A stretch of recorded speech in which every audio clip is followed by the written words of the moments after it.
Hi, I'm Ted Sterner, and I just finished up an interview on the Keith Andrew Network. This young man has his act together. I highly suggest you listen to his interviews. He's fun, he's knowledgeable, he's overcoming hurdles people only dream about overcoming. So give him a shot.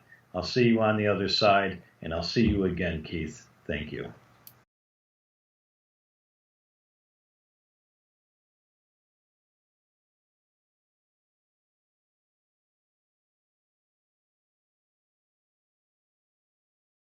Ladies and gentlemen, I am your host Keith Andrew. I'm here with Ted Sterner, and we are here for a very special Keith Andrew Network episode. It's episode 635. With that being said, it's a real honor and privilege to have you as a guest, and let's jump right into it. Thank you, Keith. It's a pleasure to be here. I appreciate it. No, Happy Halloween, by the way. This is your Halloween special tonight, isn't it? Absolutely. You wearing your costume, I have mine. It's funny, I'm a Carolina fan. I don't know any of the players, but I do like cats. So that's why I got it.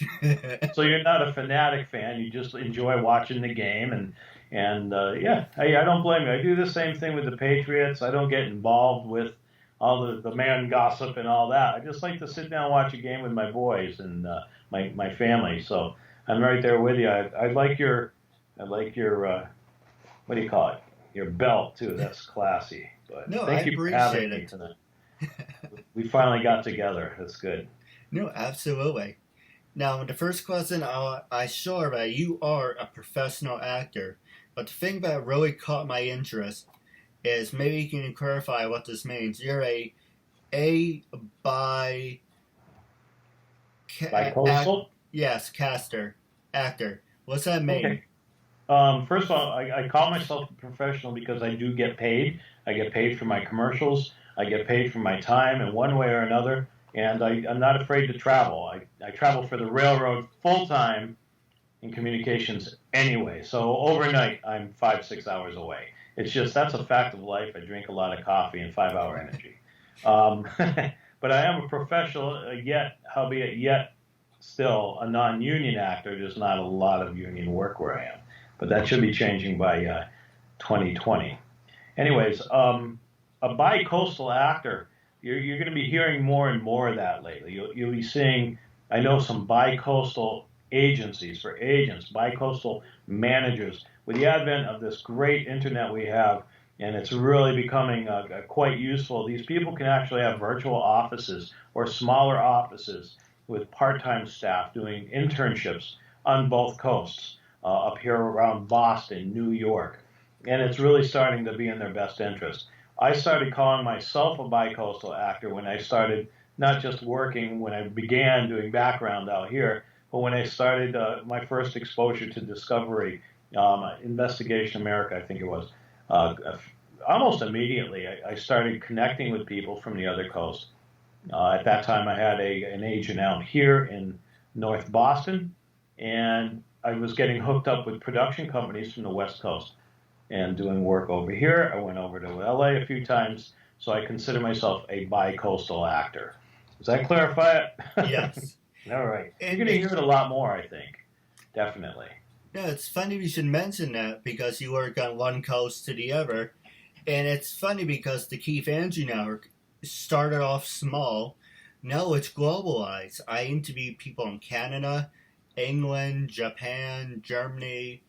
Okay, yes, the time difference for most of those places is a real pain in the ass, but if we work at it, it is doable. But I got a lot of people from England's easy. It's like what 6:15 now. It's only a 5-hour head difference. Not really that big of a deal. Canada, right. It depends on most parts. Could be an hour. Could be 2 hours. Got a lot of people in California. 3 hours behind. Big whoops, only 3:15. Chicago's only an hour. No, 2 hours. And Central Time is an hour. So if you work with the times, things are doable, except for when you're 24 hours ahead. So you're kind of like time traveling. Oh, yeah. And there's no jet lag, though.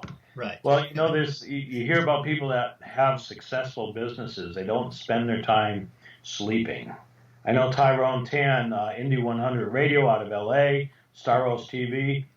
First time I sat with Tyrone was just a couple days after he made his mark well into his bank account. I'm very proud of that young man, but he only gets 4 hours of sleep a night. If you want to be successful, we have to do that. You need to hook up with somebody 6 hours behind us. You get up at midnight. It's just something you have to do. You freshen up, you do the job. If I have to fly out, my coach, Rodney Rowland, he's in Atlanta now. He still books in LA. He flies out there, does the job, and fly back. That man must sleep for 2 days afterwards. But that's what you do. And I don't consider competition in acting because I'm uniquely me.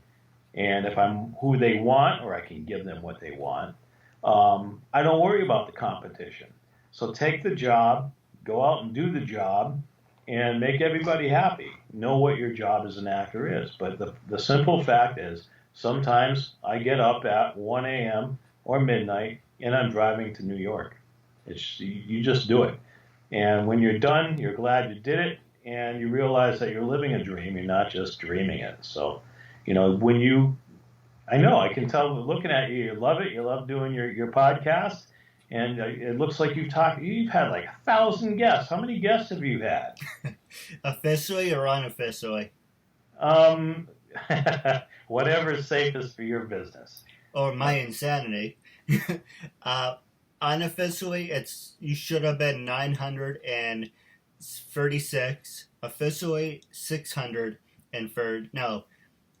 Unofficially 935. Officially is 635. Wow. Because I did 300 when I was called uncensored. I talked to a lawyer. He said he should have a permission form. Half of them didn't want to sign it. Some of them were telling me off. Said, the hell was it? That's fine. It's your property, and you don't release it until you get the release form. It's just that simple. But let me ask you this. If you didn't keep trying and pushing forward and doing the difficult thing, you wouldn't have this show that everybody watches all over the world. And that's what we forget. And it's the same in the acting industry, is if I'm not reading a script, studying a script, I'm writing a script. I'm Skyping. I'm doing something to teach myself as I teach other people. I'm brand newbies. I like to teach newbies because I want to save them, thousands of dollars and get them up there.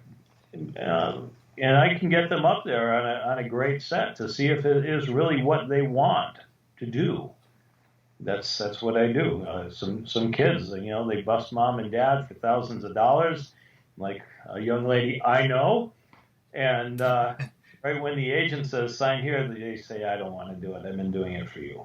So I try to bring them to that quickly, or they fall in love with it. Now, if you didn't do that, and I presume you've got some nice equipment there. If you didn't go that far, you wouldn't be where you are. Oh, I'm not restarting now. In the middle. Did you see that pop up? No, nothing popped up on my side. That's Murphy's Law. It wants to restart the computer. So yeah, it is good to be here and to get to know you a little bit. I'm proud of your efforts. It's fantastic. No, I appreciate it. And there's people, but I give you an example. My brothers, I'm the youngest out of 4 brothers and 1 sister. They all went to college, and they all have mediocre jobs, but they have to pay tens and thousands back on student loans. So for me, it's like, hey, I didn't go to college. I don't have student loans to pay, but my hands are tied because people now know me as the kid with the disability. And it's true, whatever. I learn and read at a 5th grade level, and we can get to the acting and how this goes into it. I read and learn at a 5th grade level, and I'm on the spectrum being retarded. And what broke the camel's back, saying, I want to show you I can sell out to something.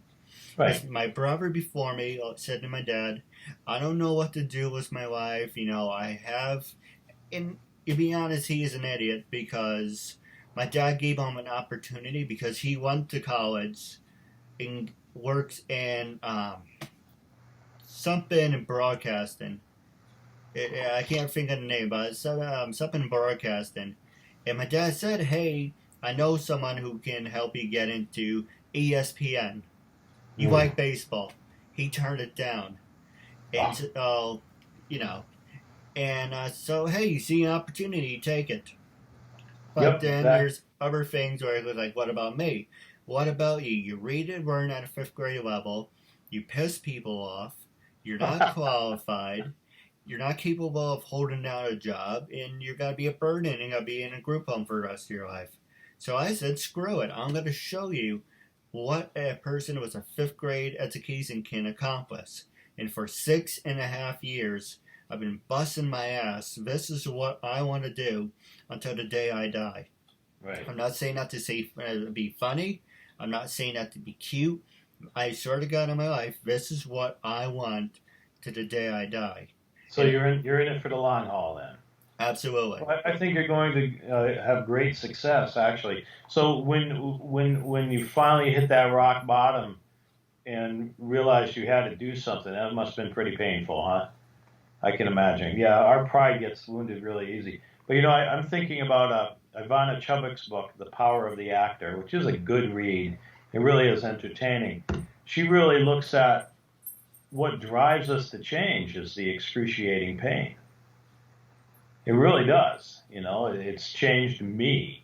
And then the shame of some things I realized years ago, how I was treating people. It breaks you, the pain drives you to change. And look at what you've done. I'm already looking forward to the next time you have me on, another 900 shows from now. So congratulations, you've done well. They're only hurdles, they're flesh hurdles. It's not your spirit, it's not your mind, it's our brain and our broken bodies, I swear. I have more problems than you know. But that's wonderful. I'm happy for you. I feel like I'm doing the interview here. Hey, if you want to interview me for an episode, that'd be fun. Yeah, I have no problem. I just it's all about learning and finding out. We're gonna reach out and get you some people anywhere I can, maybe some crazy actors, and to try to get them on there. I don't know how to deal with the union with the podcast, so that will be in your lap, okay? All right, well, there's 2 things I do want to mention. I actually went to New York Comic Con, and one of the actors that I talked to was Pee Wee Herman. And he asked me what was the deal with the belt. And I said, it's about disabilities. I'm pretty much on the spectrum, being retarded. I create my own show. He said, enough said. I want to do your show. Oh, nice. Beautiful. He said, drop me an email. Because, we're forgetting something in our life. We're forgetting that we live in a country that was designed to have a free economy where people could partake and live their dream. And if you failed, we had personal bankruptcies, you could roll over in forgiveness years and all these things. Because I think the Founding Fathers, as flawed as they were, realized that there shouldn't be any hindrance to you and I being successful built into a system, because we have enough hurdles and hindrances to success in our own minds and hearts. So Pee Wee Herman turns around and he says, this man is overcoming the real obstacle. Period. No, absolutely. And situations and circumstances and the entropy of those things, as well as I do, if you didn't keep in touch with me, or we would have never been here tonight. It falls apart. We have to be vigilant. I'm all over it. Oh, he shut off his instant messenger. Son of a gun, where are you? I told you. And we have to keep going, right, to get over all these problems. We don't need more negative thoughts about ourselves or hurdles. And people are stopping at those internal hurdles. Pee Wee Herman recognized right away what you're doing, and he's like myself, celebrating your victory over those hurdles. And that's where you have to go. Otherwise, I'm convinced on that deathbed. For myself, maybe there's more, I don't know. I'm going to have regrets. Things I didn't do with the one life I was given, and treating people poorly because I was a dope for years, and now I have joy to treat people well. And even when you tick me off, I'm going to come back and say, come here. I want to talk to you. Right? And you're not going to have that regret. You're a success, and you keep pushing forward, and you're doing wonderful. So I appreciate it. Now we're going to take a quick... I'm right there with you. I have my own hurdles. But we're going to take a quick commercial break. And when we come back, I'm going to ask you about 3 hard-hitting questions, and I got a subject, actually, then I'm going to pass it over to you. 3 hard-hitting questions.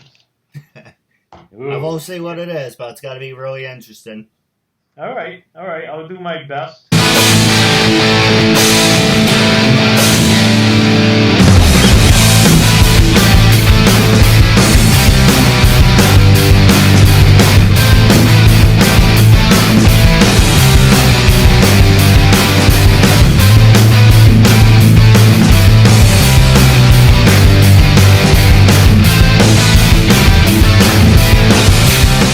I'm Linda Collins. Hi, I'm Marissa Joy Davis. This is Michelle Wong. And I'm Nancy Rose. My name is Brandy Hunt. And hello, my name is Raven Nguyen. Hi there, my name is Giovanna Vidal. Hi, I'm Monica Thomas. Hi, I'm Paisley Blackburn. I'm Ashley Burgess. Hi, my name is Jeanette Abney. Hi, I'm Sharon Spank. Hey, this is Samantha Moore. Hi, I'm Melody Jones. Hi, my name is Becky Yee. Hi, you're watching the KeithAndrewNetWork. Ladies and gentlemen, welcome back to the Keith Andrew Network. I'm here with Ted Sterner, and we're having a great time. Now, the last couple questions I want to ask you. The first one is social media. Now, no disrespect, but based on your age, it looks like you can give a rat's ass about social media. But let's just do it just for fun. And no disrespect by that. I was just trying to have fun. The first thing I want to ask you is Facebook, Twitter, and Instagram. Do those dictate if people should work with you or give you an opportunity? I'm going to tell you what. When you're on a casting director's desk and they want to use social media and the popularity of people who don't know what it is to act and how much work it is as being a barometer to whether they should hire you or not, I don't care. Because I know that there's people out there who have their A, B, C, and D and do not call list. And my objective is to get to the point where they don't care about what the social media is happening. If you're going through your indie phase, your indie movie phase, and all that, people say, yeah, it's important. Well, it is important. But there's much better barometers to your acting abilities than that. And one of the barometers that professionals will look at, they won't even look at your resume to see what you've been in. They're going to look at your resume to see if you've been invited back by the production company. Because that screams out, he's trusted. Yeah. Right? See my point? So if you want to look at my social media, I post a lot of different things on Instagram, a lot of different pictures. Sometimes it's about the set, sometimes it's not. And on Twitter, I like to address little catchphrases to actors, especially new actors. Like I said, I don't like to see people get used before they're ready to jump into something.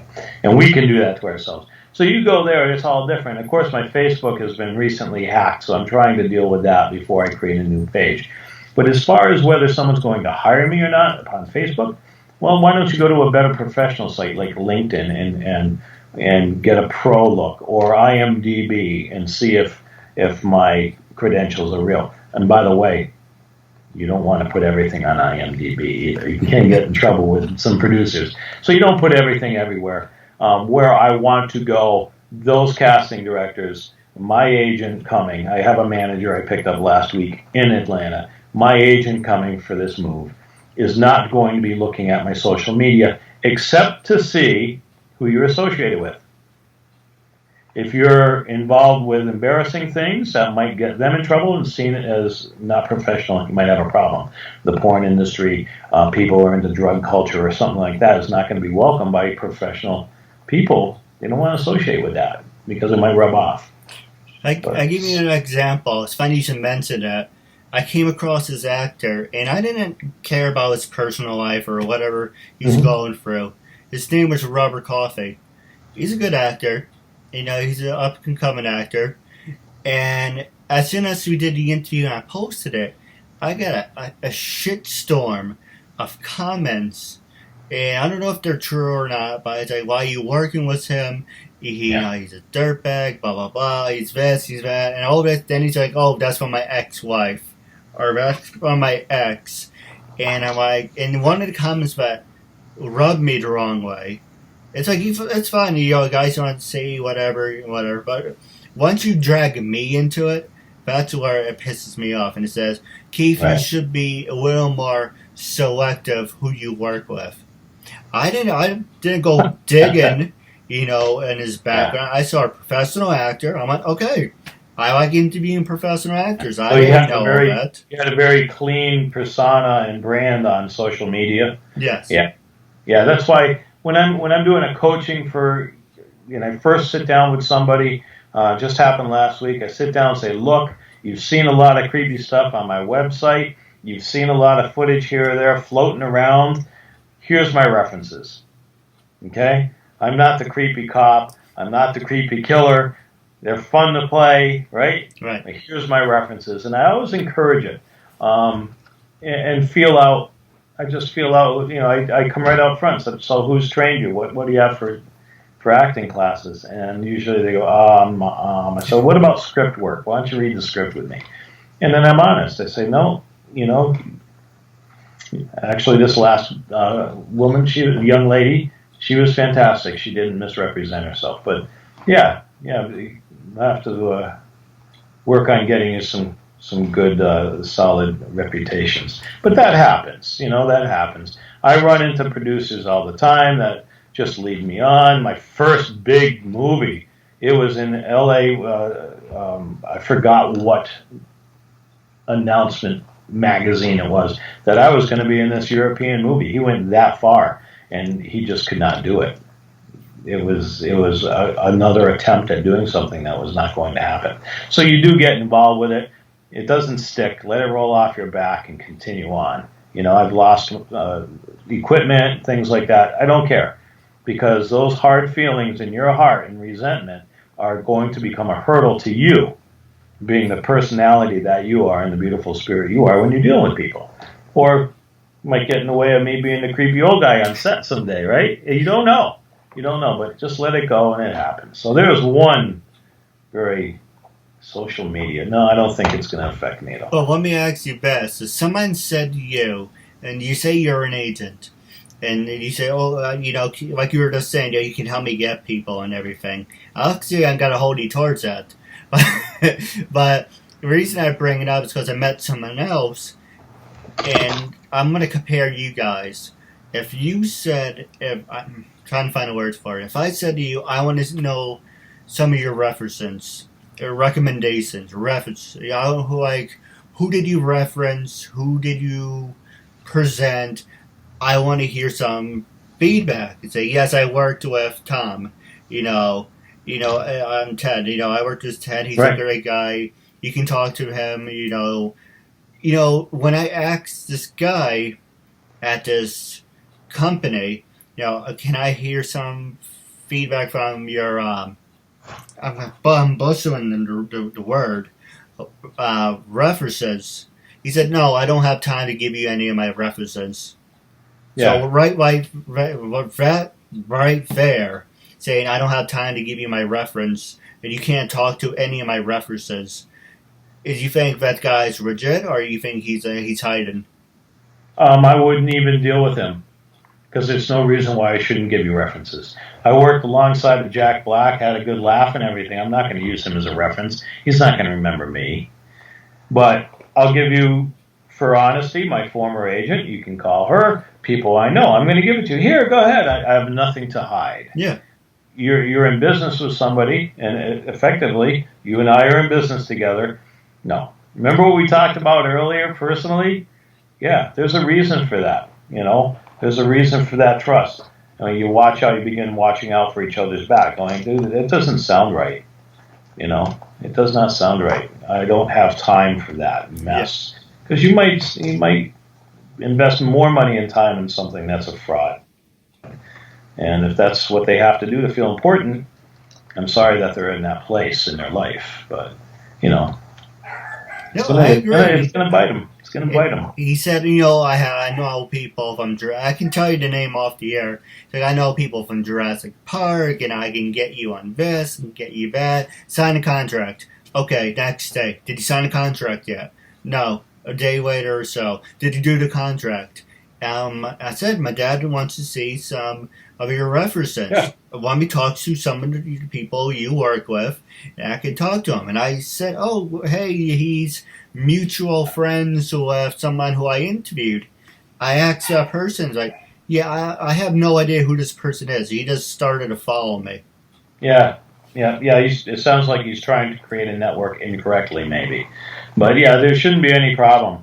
You know, I can. I've gone out to L.A. Holland McAllister, hung out with him for 2 days. He was in Disney. You know, Frankie Ray, the king of commercials, or Rhino Michaels. He's on the front of some of the what the heck is the name of the? I can't remember the stinking name of the game. But, you know, you see these faces everywhere. And I can easily say, yeah, send them an IM. They'll get back to you. Hey, Teddy, what's he's been up to? Oh, Teddy's a putz, you know. But you're going to know. And there's no reason why anyone shouldn't give you references. Right. You know, at all, ever. Because if you can't do that, well, then maybe you're not ready to be interviewed yet. Nope, absolutely. Now, my last question, I'm going to then pass the show over to you. Besides working with me, have you ever worked with anyone with learning disabilities and different type of disabilities?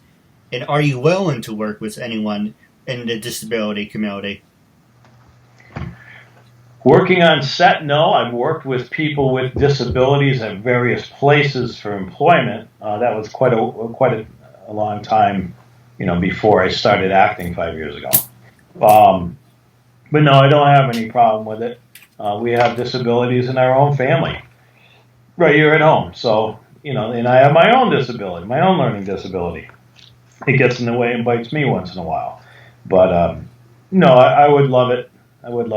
I think we had a young man with Down syndrome on one of the sets for an indie, but we all stepped back and let him have a big line outside, and everybody had a good time, and he laughed just as hard as we did because he couldn't say it. But, you know, that's what it was all about. It wasn't so much about his disability. It was about when I see him, I know Billy's going to give me a hug, you know, and we had a great time. So, yeah, I'm all for it, definitely. Actually, one more question I do want to ask you. I mentioned this in the very beginning and before we got started off the air. Is SAG extra? Would you recommend for anyone out there to be part of SAGs? And from everything that you know of me and seen of me and my work, do you think I would benefit from being a SAGs member? Or do you think maybe down the road it's something I should do, but right now it isn't? Like I said, I have 2 vouchers. I need to get SAG eligible before I make my move. In the larger professional echelons and layers of this industry, they don't have time to call SAG and deliberate with them why they want Ted, the non-union actor, over a union actor that's just as good. They don't want to deal with it. So I need to do that. But on the same token, if you're a new actor, and I still consider myself a new actor, just Rod Rowland coached me very well, and I read a lot, so I do get it. But if you're a new actor and you can't do basic things like the terminology on set, what's back to your ones, what's hit your mark, what's keeping the eye line. If you don't know all those basic things, if you don't know how to break down script yet, so your energy, like right now I'm not talking flat like this, you know, monotone. So if you don't know how to break down script so your energy is proper according to the dictates of the script, or how to adjust, you're not ready for SAG. Right. Now, I've seen SAG actors that were rushed into it, and they're not ready. Unfortunately, I believe, I don't know where I'm going now. I believe that they're going to be stuck in indie world, independent film world, because they're just not going to be enjoyable to watch. And you've heard people and seen people on movies. It's like, ooh, that sounded like they were reading it. So, you know, eventually you have to become SAG to get those better roles. And I personally want to work on, you know, one of the Western sets, or I got a couple ideas my branding is going to be taking me to. And for me to reach those levels, I have to be SAG. If you're new, don't rush it. You'll get them. You'll get your vouchers. and you'll become SAG eligible, and you'll be ready. You be, get your what is it, $3,000, $3,500? I forgot. Get that ready, and set it aside because it's an honorable thing. So now you, with 936 unofficial interviews, I don't think you need to be SAG. You're not taking anybody's position. Maybe SAG hasn't really sat down and started discussing podcasts yet. Maybe I can email you the SAG agreements and the contracts. I don't even know them as well as some of the older actors. They're amazing. They really are. They said, no, I'm not doing that. Oh, stop. They stopped the set. Oh, hold on. Let's renegotiate. Yeah, give her the extra $200, whatever it is. But right now, I don't think you need it. I think maybe if you just read the contract casually and get the idea for it, when it breaks into podcasting, sure, you're ready. Go for it. I think you have a unique show. You and the Retro Hail, I think, are going to do good together. You'll be up at the top before you know it. But no, I don't think you need it right now. You're doing great. No, I appreciate it. I do have a couple questions for you off the air. Sure. But the first one is, how can people follow you on social media? I know you're getting a new Facebook, but what is your LinkedIn, Instagram, Ted Sterner 1001 for Instagram. And then, you had to ask me that, and I had to forget my Twitter. You want to see? Here's a beautiful thing. Ready? Oh. I get these free. Yeah, they're nice. Yeah. Oh, at Ted Sterner. That was a difficult one. For Twitter, it's at Ted Sterner or Ted Sterner 1001 on Instagram. I got hacked on Facebook, so that's going to be some time in coming to repair it. You can reach me through my website, tedsterner.com. That's STERNER.com. Thank you. And just if your listeners just want to talk and get the feel, or Skype for acting, and I'm not there to discourage, I'm not there to encourage, and I'm not there to take money. We're there to help each other and really start edifying each other and lifting each other up in the areas of interest we should have. So anybody who wants to reach out is more than welcome to. That'll work. No, absolutely. I do have a couple questions for you off the air.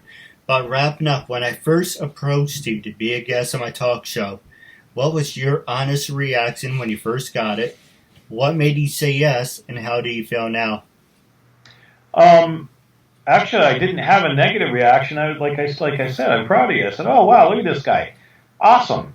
Yeah, sure. And what did I do? I responded immediately in the positive, right? Didn't I? Yeah. Yes, you did. Proof's in the pudding, yeah. And I actually have had a great time. I like to see your smile and your smiling eyes, and I was a little concerned because I didn't know if I was going to be able to understand you, and you speak very clearly. Right. So I've got some friends with, of course, it's much worse, like Angel Man syndrome and things like that, and unfortunately I can't communicate with them. So now I feel very much more at ease because I'm not going to embarrass you, and I'm not going to embarrass myself. But yeah, I would love to be on your show again. No, absolutely. I'm looking forward to that. And if you're ever in New York, we can definitely meet up.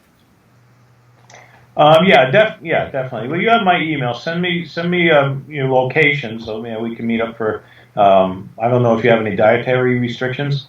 Good man. Because I'm going to need to carb out after about next 6 weeks of not eating many carbs.